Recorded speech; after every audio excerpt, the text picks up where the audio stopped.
Existe una lectura más o menos difundida de la obra de Marx acerca de esta cuestión, según la cual la generación de la población obrera sobrante sería en realidad una cuestión de proporciones, de la relación entre el crecimiento del capital variable total, por un lado, que vendría a ser la resultante de la combinación entre el incremento de la composición orgánica y el de la tasa de acumulación, y por otro, el crecimiento de la población, dependiente a su vez de la acumulación. Según esta lectura, la ley general de la acumulación que Marx presenta en El Capital carecería de fundamento, ya que la existencia de la sobrepoblación relativa no sería una cuestión de necesidad, sino tan solo uno de los resultados posibles de la combinación contingente o accidental de estos factores. Voy a intentar reproducir sintéticamente la unidad de las determinaciones relevantes para la comprensión de la formación de la sobrepoblación relativa o ejército industrial de reserva, en su mayoría desarrolladas por Marx en el tomo 1 del Capital. Como el tiempo es limitado, me voy a centrar solo en unos pocos puntos fundamentales. En primer lugar, la existencia de la población sobrante es inherente al carácter privado del trabajo propio del modo de producción capitalista.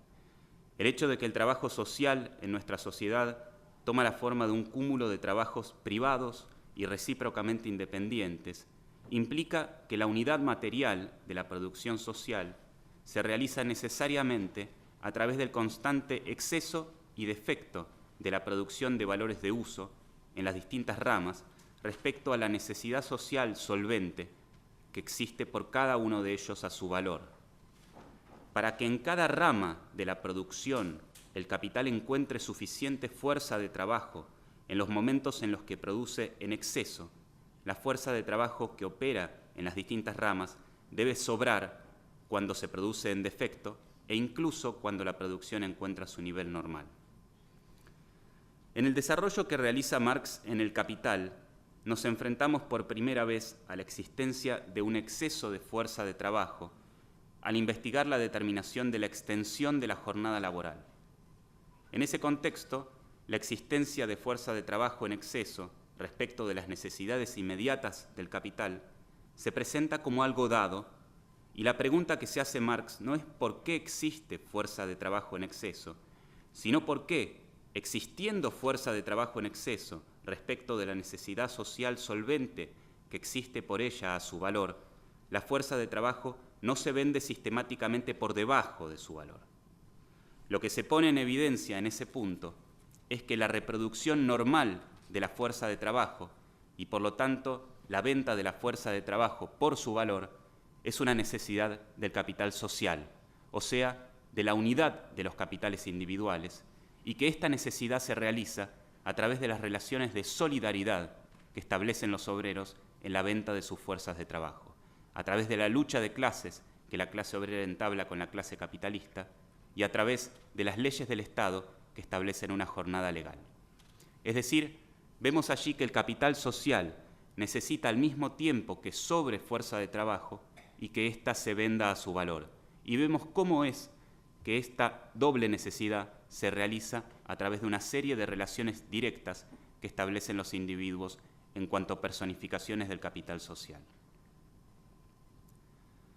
Al producir plusvalía relativa en base al desarrollo del sistema de la maquinaria,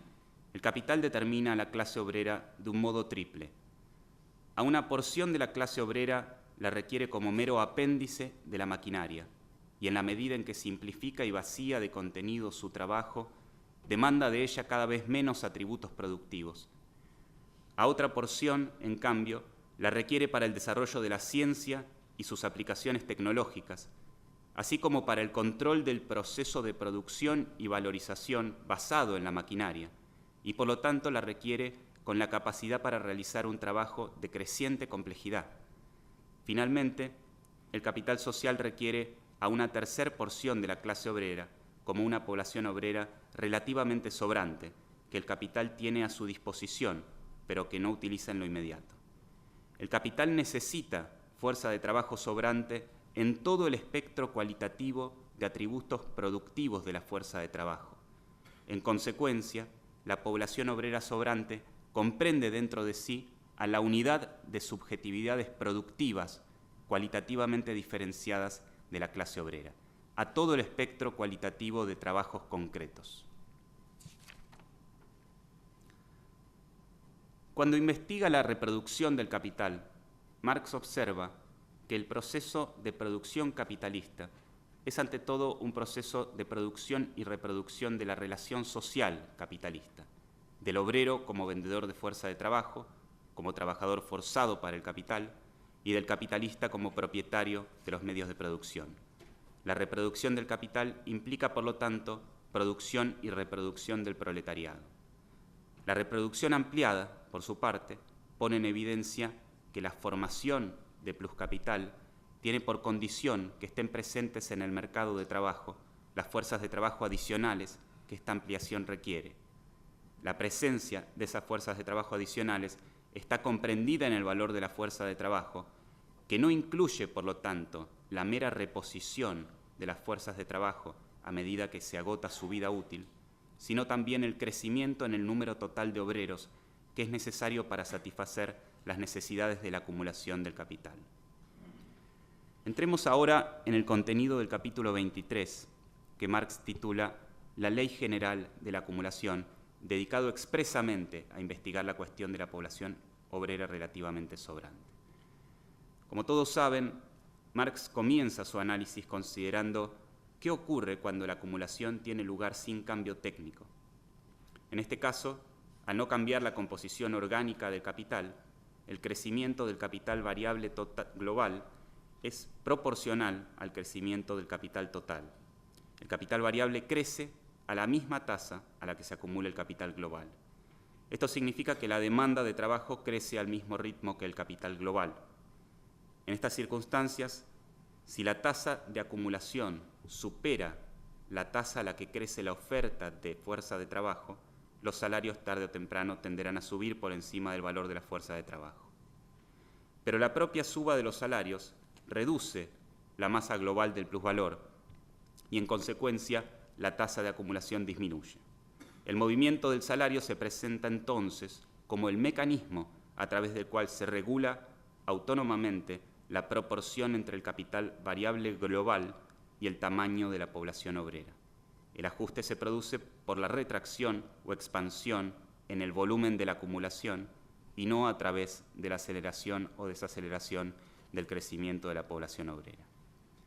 Marx observa finalmente que la suba de salarios nunca puede llegar al punto de poner en cuestión el carácter capitalista del proceso de producción. Solo se compra fuerza de trabajo en la medida en que es un medio para la valorización del capital y, por lo tanto, cuando la suba de salarios recorta el plusvalor más allá de cierto punto, el capital sencillamente deja de comprarla. El hecho de que no sean los movimientos poblacionales los que posibilitan el ajuste, sino las fluctuaciones en el volumen de la acumulación, disparadas o iniciadas por los movimientos del salario,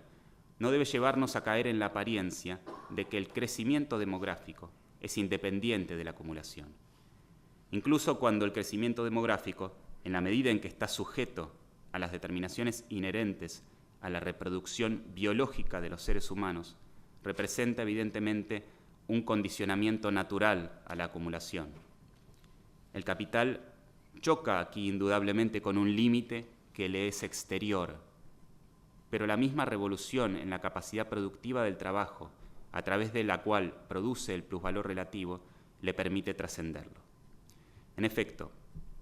este incremento en la productividad del trabajo conlleva un aumento en la composición orgánica del capital. El capital variable representa cada vez una porción más pequeña del capital global. Como la demanda de trabajo depende del crecimiento del capital variable, la consecuencia es que la demanda de trabajo crece en realidad a una tasa que representa tan solo una fracción, en constante disminución, de la tasa de acumulación. Se presenta entonces la siguiente contradicción. Para que la acumulación del capital no determine una expulsión neta de obreros, su volumen debe crecer aceleradamente, pues solo una expansión acelerada puede garantizar, no digamos ya el crecimiento, sino siquiera un volumen constante de la demanda de trabajo, cuando la parte del capital desembolsada en salarios se reduce en proporción al capital global. No obstante, ese crecimiento acelerado del capital global solo puede resultar del incremento en la tasa de acumulación, que a su vez depende de un incremento en la productividad del trabajo, cuya expresión, como ya vimos, es precisamente un aumento ulterior de la composición orgánica del capital. Pero esto implica que se agudiza la tendencia a la expulsión de obreros que la propia acumulación acelerada supuestamente debía resolver. Vemos entonces el mecanismo a través del cual el capital genera, para alimentar su propia acumulación, una masa de fuerza de trabajo sobrante y por lo tanto disponible, cuyo crecimiento no está sujeto a los límites inherentes a la reproducción biológica de los seres humanos. Este es solo el mecanismo, pero no nos proporciona el porqué, la razón de existir de la sobrepoblación relativa. Como vimos, la solidaridad obrera, la lucha de clases y las leyes que regulan coactivamente la jornada laboral constituyen las formas a través de las cuales el capital impide que la presión constante de la sobrepoblación relativa conduzca a un agotamiento prematuro de la fuerza de trabajo que ponga en jaque su acumulación. No obstante, es la propia presencia constante de la sobrepoblación obrera la que le pone coto, restringe el alcance de la solidaridad obrera, comprimiendo su campo de acción dentro de los límites compatibles con la valorización del valor. Por lo tanto, sobrepoblación relativa y solidaridad obrera no son sino las formas concretas a través de las cuales se realiza la venta de la fuerza de trabajo por su valor, que como ya sabemos, además de ser la condición de la reproducción normal de la fuerza de trabajo, encierra la explotación del obrero, la extracción del plusvalor. Y el plusvalor es condición de existencia del modo de producción capitalista, pero no simplemente porque a partir de él se reproduzca la persona del capitalista, sino ante todo porque en el modo de producción capitalista el plusvalor rige la organización del trabajo social, constituye el objeto y fin determinante del movimiento del capital. Como la sobrepoblación relativa es condición de existencia del plusvalor, es condición de existencia del modo de producción capitalista. Esta es su razón de existir. Todo esto implica que los cambios en la composición técnica del capital están determinados de un modo específico. La venta de la fuerza de trabajo por su valor presupone, como ya vimos, la presencia constante de una sobrepoblación relativa que guarde cierta proporción de magnitud con el ejército industrial activo. El ritmo al que se incrementa la composición técnica se acelera cuando el salario tiende a ascender por encima del valor de la fuerza de trabajo, debido a que el ejército industrial de reserva se ha vuelto demasiado pequeño en proporción al ejército industrial activo. Y viceversa, el ritmo al que se incrementa la composición técnica del capital se hace más lento cuando el salario tiende a caer por debajo del valor de la fuerza de trabajo, debido a que la sobrepoblación relativa se ha vuelto excesiva en relación con el ejército activo. Por lo tanto, la tasa de cambio técnico es autónomamente regulada, de tal forma que la proporción adecuada entre ejército industrial activo y ejército de reserva es preservada. La existencia y magnitud de la sobrepoblación relativa no puede explicarse a partir de los cambios en la composición técnica y orgánica del capital. Es al revés. Los cambios en la composición técnica y orgánica del capital están determinados por la necesidad de la existencia de una sobrepoblación relativa en cierta proporción de magnitud respecto del ejército industrial activo. Vemos entonces que la sobrepoblación relativa es una forma inherente a la regulación autónoma del proceso de metabolismo humano por el capital. La sobrepoblación relativa opera además como palanca de la acumulación, porque permite al capital desplegar toda su fuerza expansiva al proporcionarle el material humano que debe volcarse en forma repentina y masiva en ciertos ramos de la producción para que la acumulación pueda discurrir sin limitaciones a su caudal. La sobrepoblación relativa presenta, por supuesto, una infinidad de matices. Todo obrero es miembro de ella mientras está desocupado o semiocupado, y Marx describe, haciendo abstracción de las diferencias originadas en las fluctuaciones propias del ciclo industrial, las tres formas que adopta continuamente: la fluctuante, la latente y la estancada. No obstante, se detiene finalmente también en una cuarta categoría de los supernumerarios, la pluspoblación consolidada. Marx observa que una porción de la sobrepoblación relativa necesariamente termina por cristalizarse en cuanto tal y decanta como un sedimento que va a recalar en la esfera del pauperismo. Esta es la sobrepoblación consolidada. Es entonces que, como expresión de la unidad de las determinaciones vistas, Marx formula lo que él llama la ley general absoluta de la acumulación capitalista. Esta ley expresa cómo se refleja el incremento de la riqueza social en la situación vital de la clase obrera. Encierra una serie de puntos. En primer lugar, como la magnitud de la riqueza social depende de la magnitud del capital en funciones y por lo tanto del volumen y ritmo de la acumulación, como el acrecentamiento del capital implica aumento del proletariado e incremento de las fuerzas productivas del trabajo, como por último es una necesidad del capital que la fuerza de trabajo se encuentre siempre y en cierta proporción en exceso, de manera que el aumento del proletariado viene necesariamente acompañado por el aumento de la población sobrante, se sigue de todo esto que mayor riqueza social en el modo de producción capitalista implica mayor sobrepoblación relativa. En segundo lugar, como con la acumulación del capital se desarrolla también y en mayor proporción aún su fuerza expansiva, y como junto con la fuerza expansiva del capital aumenta también la masa de fuerza de trabajo que el capital necesita tener disponible para que la acumulación del capital no se vea obstaculizada, al mismo tiempo que se desenvuelven las condiciones materiales que permiten producir esa fuerza de trabajo disponible en escala acrecentada, se sigue de ello que la magnitud de la sobrepoblación relativa no solo aumenta a medida que aumenta la riqueza social, sino que con el crecimiento de la riqueza social, además, crece la magnitud relativa del ejército industrial de reserva respecto del ejército industrial activo,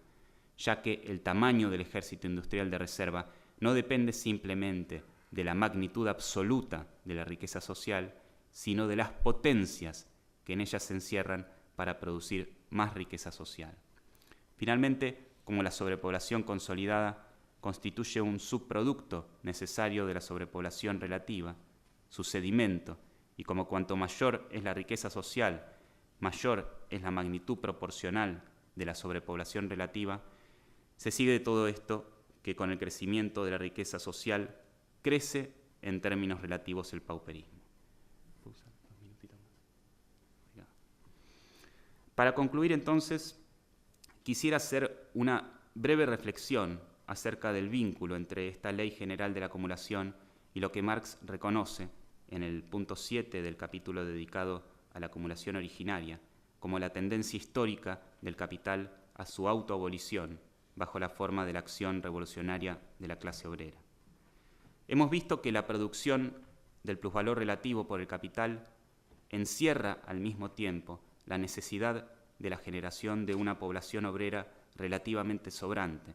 mediante la cual la acumulación de capital se libera del límite natural que encuentra en la propia biología de la reproducción humana. A su vez, la producción del plusvalor relativo en general y el hecho que la acumulación de capital se alimente de las fuerzas de trabajo que ella misma expele, implican el constante cambio de trabajo y por lo tanto la necesidad creciente de un obrero universal que sea capaz de pasar fluidamente de un trabajo a otro. Sin embargo, por su forma capitalista, la gran industria reproduce sobre sus propias bases la vieja división del trabajo, o sea, al obrero parcial. Marx observa que esta contradicción absoluta suprime toda estabilidad y seguridad en la situación vital del obrero, ya que el cambio de trabajo, al volver superflua su función parcial, amenaza con volver superfluo al obrero mismo. Por eso implica siempre una catástrofe para la clase obrera y un despilfarro de fuerzas de trabajo para el capital social. Este es, según Marx, el aspecto negativo del cambio de trabajo. Pero inmediatamente observa que, precisamente a raíz de la magnitud creciente de este despilfarro, la producción de un obrero universal se convierte en una necesidad imperiosa del capital social, mientras que la catástrofe para la clase obrera que trae consigo el cambio de trabajo vuelve una cuestión de vida o muerte para el propio obrero, el reconocimiento del cambio de trabajo y por lo tanto la universalidad de la fuerza de trabajo como ley social general de la producción. Podría decirse que la tendencia histórica de la acumulación es expresión de la misma contradicción absoluta, aunque en la determinación más general y definitiva de esta contradicción, en cuanto contradicción entre la socialización creciente del trabajo y su carácter privado, y que encierra también su lado negativo y positivo.